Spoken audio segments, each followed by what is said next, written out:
हमारी टीम का हिस्सा बनने के लिए आपका शुक्रिया। बिस्मिल्लाहिर्रहमानिर्रहीम। ऑटोकैड सिविल 3D में जहाँ बहुत सारे फीचर हैं, वहाँ पे एक फ़ीचर इनका बहुत ही स्पेशल राउंड अबाउट के बारे में है। तो राउंड अबाउट को काम करने से पहले ज़रूरी है कि इसको थोड़ा सा समझ लिया जाए।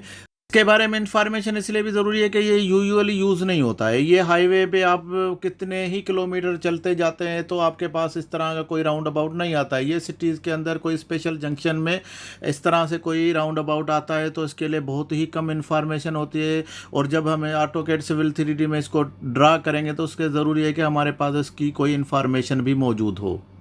तो राउंड अबाउट जैसे कि उसके नाम से ही आपको पता चल रहा है कि ये एक राउंड होता है, जो मेन इसका सर्कुलर पार्ट का उसको बोला जाता है। यानी मेन इसका जो पार्ट है वो सर्कुलर पार्ट है। तो सर्कुलर पार्ट में हमें ज़्यादा मेन जो होगा वो इसका रेडियस चाहिए होता है। इसके साथ में जो ये अप स्टैंड या वॉकवे टाइप होता है, ये एक साइड इसकी सपोर्टिंग होती है।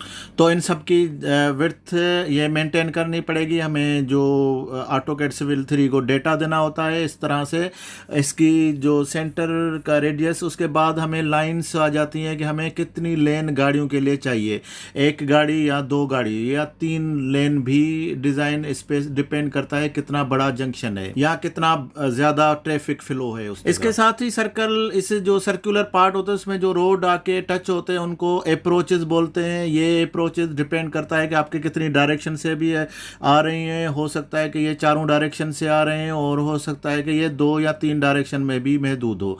तो इसमें हमारे पास ऑप्शन है कि हम इन अप्रोचेस को कितना भी रखें, 2, 3 या 4 या इससे भी ज़्यादा। और राउंड अबाउट में जो लास्ट पोर्शन होता है वो टर्न स्लिप लेन होता है। इसका एडवांटेज ये होता है कि गाड़ी एंट्री राउंड अबाउट में किए बगैर ही बाहर से निकल जाती है, जिसकी वजह से traffic flow of round about ये बिल्कुल भी डिस्टर्ब नहीं होता है। ये डिपेंड करता है कि आपके पास अगर स्पेस है तो एक इस तरह से लेन एडिशनल दी जाती है जो राउंड अबाउट के बाहर से अपना फ्लो कंटिन्यूसली रख सके।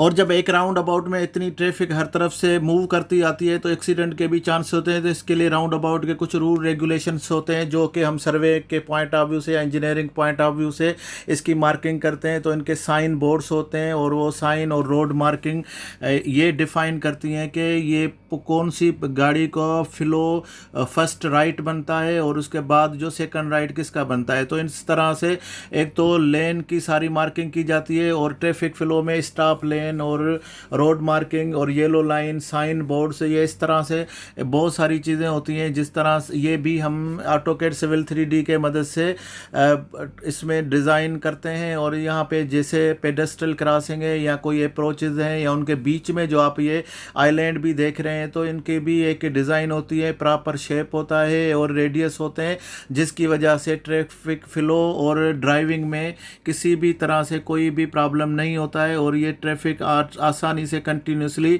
अपना फ्लो जारी रखता है। जहाँ पे राउंड अबाउट के लिए बहुत सारी चीज़ों को ध्यान में रखा जाता है, वहाँ पे इसके रेडियस बहुत ही इंपॉर्टेंस है। जो मेन सर्कुलर पार्ट है, इससे ये होता है कि जो हैवी व्हीकल होते हैं वो उसको भी सपोर्ट होनी चाहिए ताकि गाड़ी मूवमेंट करने में कोई प्रॉब्लम ना आए।